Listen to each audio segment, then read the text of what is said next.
Bloomberg Law buried a story this week that should have been on the front page of every source in America, because the Trump DOJ has quietly dismantled the entire federal infrastructure for prosecuting election crimes. They fired lawyers, they killed the training, they shut down the central command post. They've restricted the threat briefings. They did everything but hang a sign on the door that said out to lunch until after November. Look, the 2026 election fraud has already started, and it's coming from the White House, and no one seems to care. John Keller, the man who until recently ran the DOJ's Election Threats Task Force, gave Bloomberg the quote of the year.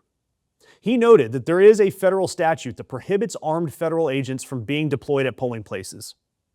And then he asked the question no one in the Pentagon and no one in the DOJ will answer out loud. Who is going to enforce it? Of course, he answered this question. The DOJ is not going to prosecute itself. And that sentence is the entire Trump plan right there. It's the referee working for one of the teams. So when that team fouls, the whistle stays in his pocket. I mean, picture it. 11 p.m. on November 3rd. Pennsylvania, too close to call. Ballots being counted in Allegheny County. And a federal task force shows up armed at a vote count. They cite some half-baked legal memo written last month by a guy who graduated from Liberty University Law School 3 weeks ago. They seize the ballots. They say something about Iran and foreign interference.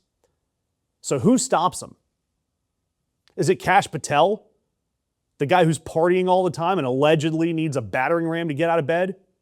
Is it Tulsi, who's somewhere hiding behind a van somewhere? Is it the federal judge that you call at midnight, who turns out to have been confirmed last Tuesday?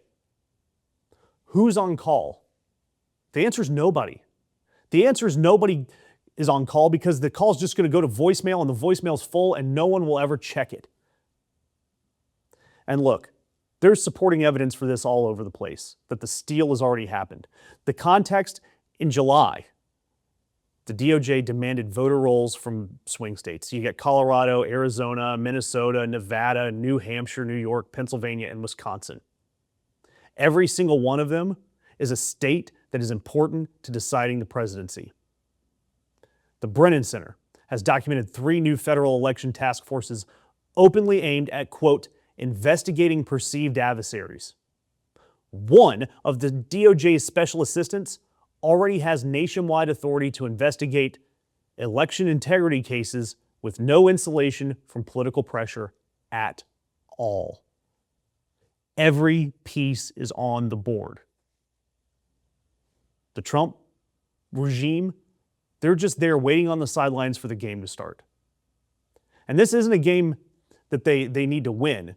They just need to make it close enough to contest, close enough to claim fraud, close enough to drag into a courtroom in December where Trump's going to have his hand-picked and hand-appointed judges that can rule any way they want to.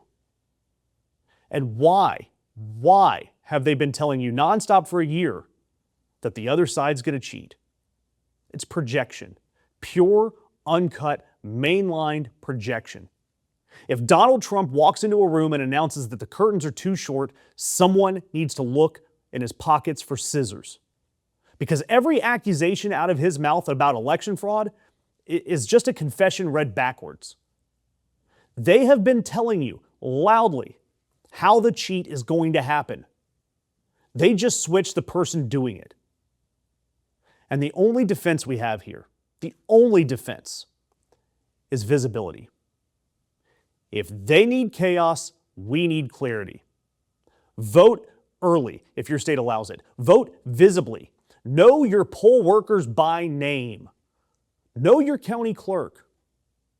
And if on November 3rd you see federal agents anywhere near a damn ballot box, you scream until every camera in the country is pointed at them. Because that's how we save America. That's our defense. That's the entire defense. Because we sure as hell can't count on the referees because the referees work for the other damn team. And I hope you're on our team. And if you are, do me a favor, subscribe if you haven't already. And then hit that notification bell, because that way you will find out every time we cover more and more of Trump's grift and Trump's attempts to steal this country out of the democracy from which it was born.